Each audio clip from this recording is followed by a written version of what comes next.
So, one can see that quantum entanglement is a serious issue when it comes to devising effective teleportation techniques, but those very same problems could be usefully harnessed, in theory at least, in the development of effective disintegration technology. I'll go into greater detail about this next week, and by then I will expect you to have studied the first 3 chapters of Igor Kruzman's seminal work on offensive beam weaponry. No, I expect you to die. Class dismissed.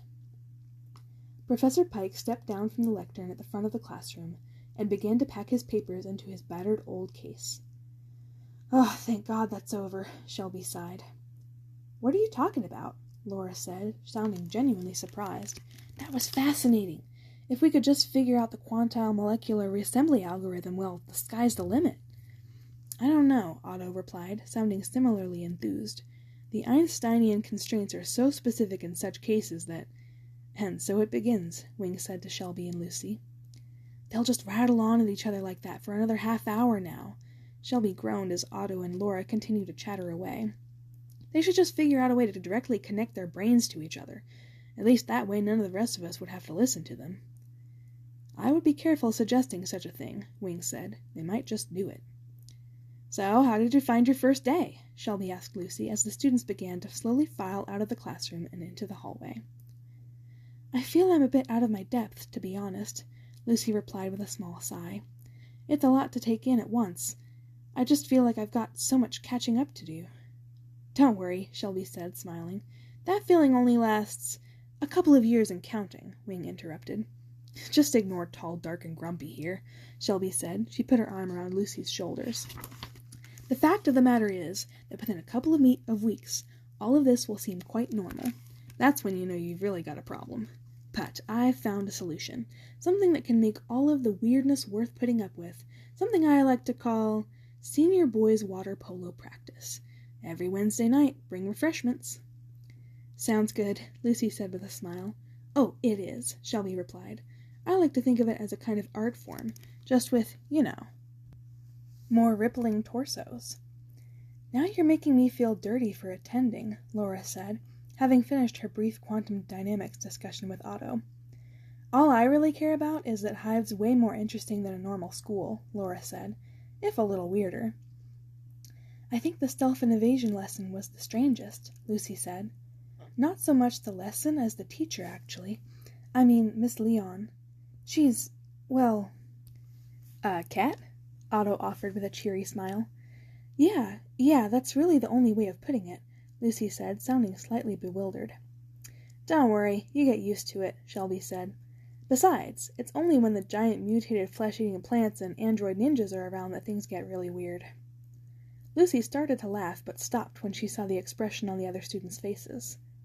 "That was a joke, right?" Lucy asked. "Anyway," Otto said, breaking into the awkward silence, "me and Wing have got to go. We've got that thing, in the library." "Oh, yes," Wing said quickly. "The thing, yes. We must go and do that thing now." "Catch you guys later," Otto said as he and Wing headed off down the other hallway. "What thing?" Laura asked Shelby as the 2 boys hurried away. "I don't know," Shelby said with a knowing smile. "But it would be a really unfair invasion of their privacy to follow them." "Just what I was thinking," Laura said, and the 2 of them set off after the boys. After a couple of paces they both stopped and turned around. "You coming?" Shelby asked Lucy, who was standing in the middle of the hallway, looking a bit confused. Lucy gave a small nod and hurried after them. "I am not liking the sound of this," Franz said, looking over Nigel's shoulder at the monitor on his desk. He flopped down on his bed in their shared room with an explosive sigh. "Yeah," Nigel said, pushing his glasses back up onto the bridge of his nose. "I'm trying to work out what's worse, the Arctic survival course, or the fact that our group's going to be supervised by Raven." They had known that the course was coming for weeks, and while some of the alphas like Wing and Shelby actually seemed to be looking forward to it, most of the stream were viewing it with a mixture of apprehension and fear. Those feelings were not helped by the fact that the older alpha students referred to this particular part of Hive's curriculum as the 93%er, because that was the proportion of students who returned alive. "I am being extremely sensitive to cold," Franz said. "I have already tried to explain this to Colonel Francisco, but he did not seem to care." Nigel recalled that particular conversation. It had ended with Colonel Francisco, their tactical instructor, telling Franz that he had to go on the course just in case something went wrong and the food ran out.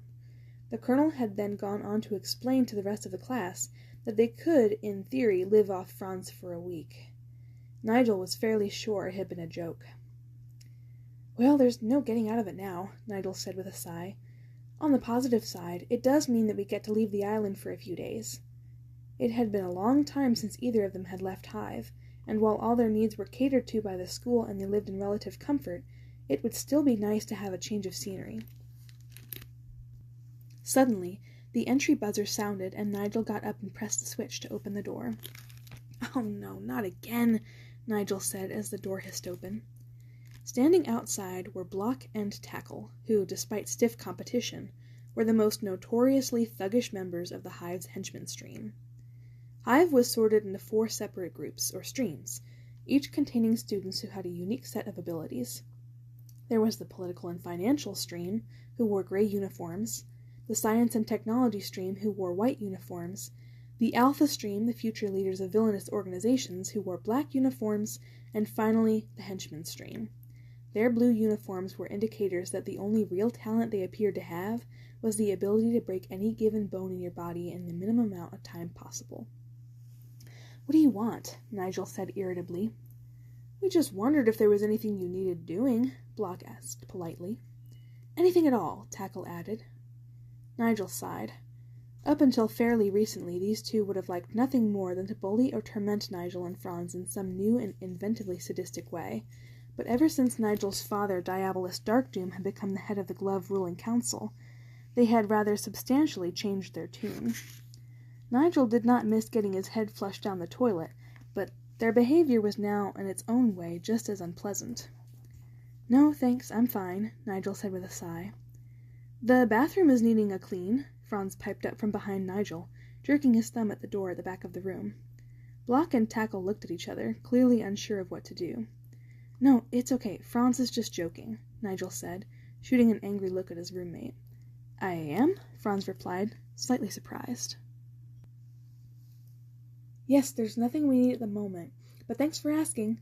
Nigel hit the button beside the door and it began to slide closed. "If there's anything else," Block said. "Anything at all," Tackle added as the door shut with a clunk. "I thought I asked you not to do that," Nigel said to Franz, sitting back down at the desk. "Do what?" Franz asked innocently. "You know what I mean," Nigel snapped. "After the lunch line incident, you promised me you wouldn't take advantage of my dad's position again." "That was just being a minor misunderstanding," Franz replied quickly. "You told one of the first years that if they didn't let you cut into the line, that my father would have Raven assassinate them," Nigel said angrily. "Well, he might have done," Franz replied weakly. "You know, sometimes I really wish people didn't know," Nigel said, rubbing at his temples. "I'm sorry," Franz said quietly. "You are right. I will not do it again. You are knowing that I am not being your friend just because of who your father is, right?" "Of course I know that," Nigel said, looking at Franz. "I just wish I could say the same of everyone else." "Ow, ow, ow, ow, ow!" Otto yelped, hopping around on his one good foot. "You allowed your guard to drop. Your enemies will exploit such weaknesses," Wing said, backing away from Otto and twirling the wooden stave he was wielding back into the ready position tucked under one arm. "Tell me again why I let you talk me into this," Otto asked, treading gingerly on his sore foot. Nothing seemed to be broken, at least. They may have both been wearing full sparring pads, but that didn't mean it didn't hurt. "Because we have already encountered many situations where the ability to defend oneself has been crucial, and by your own admission your skills in those areas were lacking." It was a weakness that Otto knew he had to spend some time addressing. But, unlike most of his other unique abilities, theory was no use to him now. He had spent hours before this session absorbing all of the information that Hive's library had to offer on self-defense. But a complete working knowledge of nearly every documented fighting style didn't mean that his body knew how to do it. He could learn to pilot a fighter jet in minutes, but it didn't mean he could perform a roundhouse kick, as Wing was capably demonstrating. "Let's go again," Wing said. "Why not? I think there might be a couple of square inches of my body that aren't bruised yet," Otto groaned. "I'm sorry," Wing replied. Your lips are moving, but all I heard was a whining noise. You're really enjoying this, aren't you? Otto said, adopting the same ready stance as Wing. I take no pleasure in it whatsoever, Wing said with a grin. Wing advanced again, and Otto tried to remember what he had learned. Keep your balance, understand your center of gravity, and allow instinct to control action, but never lose control. Easy to learn, hard to master. He dropped low and swung his staff up at Wing's ribs. Wing's staff snapped across his body, blocking Otto's blow before thrusting the other end between Otto's knees and spinning past him, knocking Otto's feet out from under him and sending him crashing down onto his back. All the breath in Otto's body seemed to leave in one explosive exhalation. Wing offered Otto his hand and pulled his winded friend back up. Are you okay? Wing asked. Can't talk. Breathing, Otto gasped, trying desperately to suck air back into his lungs. What did you forget? Wing asked. To bring a handgun? Otto replied, while pressing gingerly on his ribs. I'm not sure even that would have helped, to be honest, Wing said with a smile. I think that's enough for today. The pair of them headed for the changing rooms and quickly showered and got back into their regulation black jumpsuits. They walked out and on to the gallery, overlooking the training area, where they found Laura, Shelby, and Lucy. The girls broke into spontaneous applause as Otto and Wing approached. You were all watching? Otto asked, wincing. You're joking, aren't you? Laura said. I wouldn't have missed this for the world. It's the best show in town. I think it's the combination of comedy and intense violence that makes it such a winner. I made popcorn, Shelby said, holding up a half-full plastic bowl. Want some? You two are friends, right? Lucy asked, gesturing at him and Wing. We used to be, Otto said, before we started this private training session. Oh, come on, Otto, Laura said with a grin. You've got nothing to be ashamed of. Some of that was almost like ballet. Yeah, Shelby replied, just with slightly more blunt force trauma to the head and neck area than usual. Speaking of trauma, Laura said, everyone ready for our exciting trip to the Arctic Circle tomorrow? It will be an excellent opportunity to test our physical limits, Wing said happily. I am looking forward to it a great deal. And that's despite the fact that I didn't hit him in the head even once, Otto said quickly. Personally, I'd rather eat a bucket of broken glass. I'm with Otto, Laura said with a sigh. Give me a warm library and a laptop any day of the week. Hey, guys, where's your sense of adventure? Shelby said with a grin. It'll be fun. Woohoo, Otto said sarcastically. Fun. Frozen, lonely death fun. I hope you don't mind, Lucy said, but I asked Colonel Francisco if I could join your group for the training. He said it should be fine, but he'd have to check with the person who's supervising your group, someone called Raven. Or the crazy Russian woman, as she's now known, Shelby interjected. You know, I'm quite offended that they've put Raven in charge of our group, Otto said with mock indignation. It's almost as if they think we're going to cause trouble. Aye, Laura said with a smile. We don't cause trouble. It just sort of happens around us. Hive's crater hangar was bustling with activity as the assembled students were directed to the Shroud dropships assigned to take them to the survival training exercise. Security guards in their distinctive orange jumpsuits patrolled the area, keeping the students under constant close surveillance. Dr. Nero made his way across the landing pad, and the groups of students quickly fell silent. I'm sure you are all eager to be on your way to this training exercise, Nero said with a slight smile. But I wanted to take this opportunity to remind you all of the rules that govern any trip outside of the school. You'll be monitored at all times by your supervising staff member, and you'll obey their commands without question. You will be facing one of the most hostile environments on the planet, and if you do not follow your instructor's orders, then some of you may not survive. Such is the consequence of failure, a lesson that you need to learn well if you're to be the future of Glove's operatives. Good luck, and I hope to see you nearly all of you back here in 4 days' time. Nero turned to Chief Monroe, the head of Hive Security. You may commence boarding. The security guards around the room began to herd the separate groups of alphas toward the shrouds, the boarding ramps dropping from beneath the rails of the aircraft as they approached. Otto, Wing, Shelby, Laura, Lucy, Nigel, and Franz slowly filed up the ramp and into the passenger compartment. Raven stood at the far end, watching them closely as they took their seats along the bulkheads. I can see why they gave me this group, Raven said, raising an eyebrow. And I thought it was because you missed us all so much, Otto said with a smile. That will be quite enough from you, Mr. Malpens, Nero said as he stepped up into the compartment. Oh, don't worry, he continued, seeing their surprised expressions. I won't be joining you on this exercise. Enticing a prospect of spending several days in sub-zero temperatures I'm just taking advantage of the transportation. I'll be leaving you well before you reach your destination. Nero made his way past the compartment, nodding to Raven, and climbed up the ladder leading to the flight deck above. I believe that Dr. Nero was quite clear, but I just want to add something. She gave all of them a smile that would freeze blood. Try to escape from my supervision, and it won't be the hostile environment you have to worry about. Raven gestured to several crates behind her. I need you to perform an in-flight inventory of the equipment here. Once that is done, I will give you a more detailed briefing about exactly what this exercise will entail. From outside, they could hear the distinctive whine of the shroud's turbines.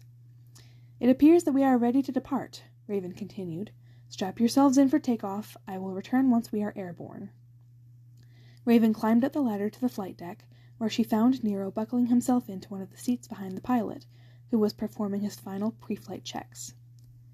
Just let me sincerely thank you once again for giving me this group, Raven said sarcastically as she lowered herself into the seat right next to Nero. I thought you might appreciate the challenge, he said with a slight wry smile.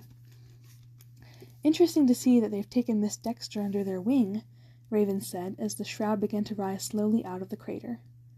Yes, Nero replied quietly, although somehow I doubt they'd be quite so friendly if they knew all the details of her background.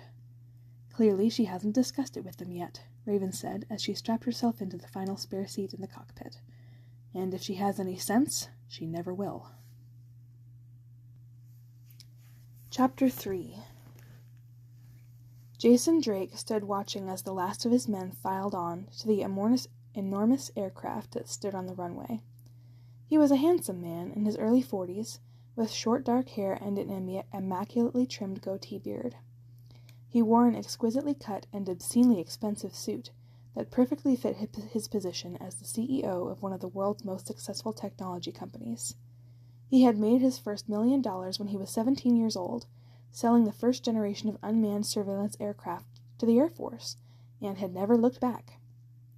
Now Drake Industries was one of the biggest military contractors in the world, specializing in aircraft and satellite technology. Of course, the military knew nothing about his off-book projects, like the transport sitting on the tarmac in front of him. It had a passing resemblance to a shroud dropship, which he had also designed, but it was much larger with an expanded cargo and passenger compartment, and an entire mobile command center on the upper deck. The dust picked up by the raging desert winds blew in thick clouds across the strip of the black tarmac, making it hard to distinguish the outlines of the men as they ascended the ramp into the belly of the aircraft. He glanced at his watch. Everything was proceeding precisely on schedule despite the dust storm. A man wearing a desert camouflage uniform and goggles ran toward him, removing the scarf that had been concealing the lower half of his face. "Loadout should be complete within the next 10 minutes, sir," the man reported, raising his voice over the howling wind. "The pilot's not too happy about taking off in these conditions, though." "The pilot will take off as instructed, or I will find someone to replace him," Drake said calmly. "We have a limited window of opportunity here. There can be no delays." "Yes, sir," the uniformed man replied. "Has Furan reported in from the facility yet?" Drake asked. Peter Furan was a dangerous man. Drake knew that much about him, but he had needed access to a source of reliable mercenaries. They could not be the usual dogs of war. They had to be utterly ruthless and incredibly high-trained for a mission such as the one they were about to undertake.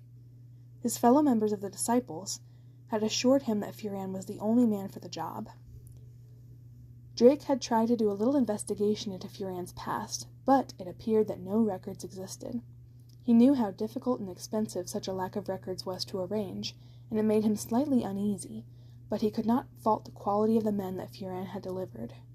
The past couple of weeks of training had been intensive and uniquely demanding, and they had all risen to the challenge admirably. For the ludicrous amount of money that they were costing him, Drake expected no less. "Yes, sir. Mr. Furan reports that they are ready to receive the delivery," the man replied. "Excellent. Nothing can stop us now."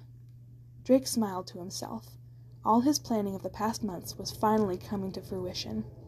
In just a few short hours, a chain of events would be set in motion that would destroy Dark Doom's pathetic new regime, and restore the forces of global villainy to the position of terrifying power that it was their right and duty to hold. Some people might have wondered what a man like Drake could possibly have wanted from the world that all his existing power and money could not provide. Their answer would come soon enough. The pilot of the Shroud frowned as he looked out through the cockpit window. Huge, angry-looking black storm clouds filled the sky ahead of them. "Are you certain that these are the correct coordinates, sir?" the pilot asked, sounding slightly nervous. "Quite certain," Nero replied. "Is there a problem?" "It's just that if we continue on this course, it means flying straight through that." The pilot pointed at the threatening cloud formation ahead of them, just as the first fat drops of rain began to spatter across the window. "It won't be a smooth ride by any means." "I'll make sure everything is secure below," Raven said, getting up out of her seat. "I don't think that will be necessary," Nero said with a smile, and gestured to the approaching storm. Something remarkable was happening ahead of them. Like a giant pair of curtains, the clouds were parting, creating a clear path through the tempest. "I don't understand," the pilot said quietly. As they flew onward, the clouds continued to part until finally they revealed an aircraft, quite unlike anything any of them had ever seen before, hovering untouched in the center of the whirling storm. It looked almost like an advanced type of aerodynamic battleship, but with 4 huge clusters of jet turbines, one mounted at each corner, holding the massive vessel aloft. The superstructure was bristling with weapons and sophisticated sensor equipment, and mounted at the front was a huge silver sphere, its surface covered in the sparkling white energy field. As the Shroud flew closer, a huge bay door slid open at the rear of the aircraft, revealing a hangar that had already contained several other aircraft. "Incoming Shroud dropship, this is Dreadnought Control. Please engage ILS and follow the glide path in," an unfamiliar voice said over the radio. The pilot quickly complied, banking the Shroud toward the enormous vessel and lining up his approach on the illuminated landing area inside the hangar bay. The Shroud slowly dropped down and landed on the steel deck with a gentle bump as the hangar doors closed behind them. "What is this thing?" the pilot said as uniformed ground crew approached the Shroud. "The future of Glove, apparently," Nero replied, getting up and heading for the ladder to the lower compartment. He couldn't help but smile as he climbed down and saw the puzzled expression on Otto's face. "Is there something wrong, Mr. Malpens?" Nero asked. "Well, we've just landed," Otto said with a frown, "but traditionally aircraft have to descend before they can land." "That is quite true," Nero said with a smile, making his way to the rear of the compartment. There may have been no windows in this part of the Shroud, but it was perfectly clear to his students that something strange was going on. Nero hit the switch on the bulkhead and the cargo ramp lowered with a mechanical whine. Waiting at the bottom with a broad smile on his face was none other than Diabolus Darkdoom. He wore an immaculate dark red suit and a black shirt, and had the unmistakable aura of power that accompanied all great men and women. "Good afternoon, Dr. Nero," Darkdoom said, shaking his hand. "It's good to see you in the flesh again." Raven walked down the ramp behind Nero and nodded to Darkdoom. "Natalia, a pleasure as always." Darkdoom peered past them into the Shroud. "And I see you've even brought some of my favorite Hive students with you. Hello, Nigel. It's nice to see you and your friends again." "Hello, Father," Nigel said, looking a bit embarrassed. "I'm afraid they cannot stay for long. They are in transit to a training exercise," Nero said. "Surely they could be allowed a quick tour of Glove's new base of operations," Darkdoom said. "After all, they are the future of our organization, and they should see for themselves what we're capable of." Nero knew that it was pointless to argue. Like many of the great villains throughout history, Darkdoom could not resist the temptation to show others the extent of his power. It was a weakness that Nero had always resisted. Too many of his peers had seen their plans derailed by this tendency to brag. "I suppose a short tour can do no harm," he said with a sigh. "Excellent." Darkdoom smiled, and he walked away from the Shroud, gesturing for them all to follow him. "Welcome to the Dreadnought, ladies and gentlemen, the world's first permanently airborne defense platform. We are currently cruising at an altitude of 30,000 feet. Darkdoom informed them all as they made their way across the hangar, where several other Shroud dropships were parked, ready for deployment. "The Dreadnought is designed to stay airborne indefinitely, and provide Glove with a permanent command post that is both safe and discreet. She is equipped with thermoptic camouflage systems just like the Shroud dropships, but she also has other less conventional methods to disguise her location. Dark Doom led them out of the hangar and down a hallway that was lined on one side with large windows of thick, toughened glass. Outside, they could see the distant inner wall of the storm that surrounded the Dreadnought. As you can see, we have perfected a technology that allows us to harness local weather systems, which in turn enables us to entirely conceal our presence from the eyes of the world. At the other end of the hull is a device known as the Zoosphere. It allows us to directly manipulate the climate immediately surrounding the Dreadnought and cloak us in a storm that is fully under our control. Needless to say, this is just the first generation of this technology. In the future, we will be able to exert ever greater control over the climate. Entire continents will be at our mercy. The power afforded to those who govern both the drought and the flood will be immeasurable. But that is for tomorrow. For today, we have a natural barrier that acts as a near-impenetrable deterrent to airborne attack. Dark Doom continued to lead them through a maze of cramped hallways, occasionally pointing out some technological feature or area of interest, while the HIVE students asked numerous questions. Otto could not help but be impressed as he was shown around the massive ship. It was a staggering feat of engineering. Eventually, they arrived on the bridge. There was a central command seat surrounded by consoles where uniformed technicians sat controlling the vital systems of the massive airborne battleship and monitoring the nearby airspace. All around the outside of the bridge were large panoramic windows that offered stunning views of the dark vortex of clouds surrounding them. Too long has Glove been forced to scurry from one hidden bolt hole to another. The Dreadnought will be a permanent base of operations, somewhere that can give us an unparalleled strategic advantage anywhere in the world. Dark Doom smiled at the faces of the HIVE students. It was clear from their expressions that they were impressed by this new weapon in Glove's arsenal.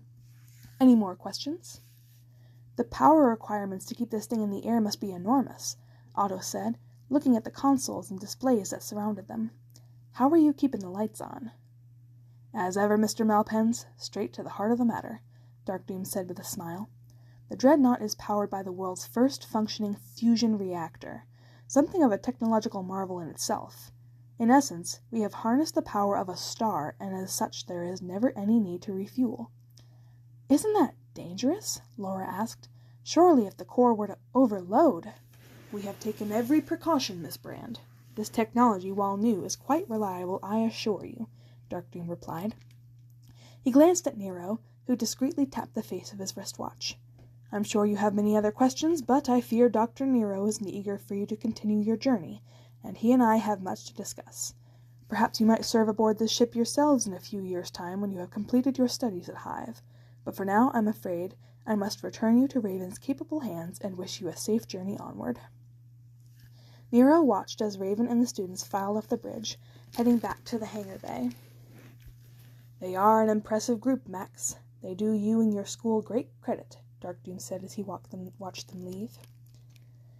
They are some of our more capable students, certainly, Nero replied, secretly glad that their tour of the Dreadnought had been completed without incident. I'm glad to see that Nigel is well, too, Dark Doom said, and that he has friends. Indeed, Nero said with a wry smile. So, what do you think of the Dreadnought? Dark Doom gestured at the walls around them. Most impressive, Nero replied, though it does highlight the fact that it will be almost impossible to build something like this in the future without Drake Industries providing their resources. You worry too much, Max, Dark Doom said. There are plenty of other arms manufacturers in the world, and I don't expect it will be too hard to find one whose interests are served by becoming part of our organization. I suppose so, Nero replied quietly. But imagine if this thing or something like it was placed in the hands of our enemies. Drake is too dangerous to just let him act as a free agent. We have to take action. An example has to be made. I'm well aware of that, Dark Doom said. And on that note, I wondered if you might let me borrow Raven for a couple of days when she has finished with this exercise. Rumors are reaching me of Drake's location, and I think it would be a good idea if she were to pay him a visit as we discussed. Of course, she is yours to command, Nero replied quietly. It appeared that Jason Drake was going to find out the hard way just what it cost to betray Glove.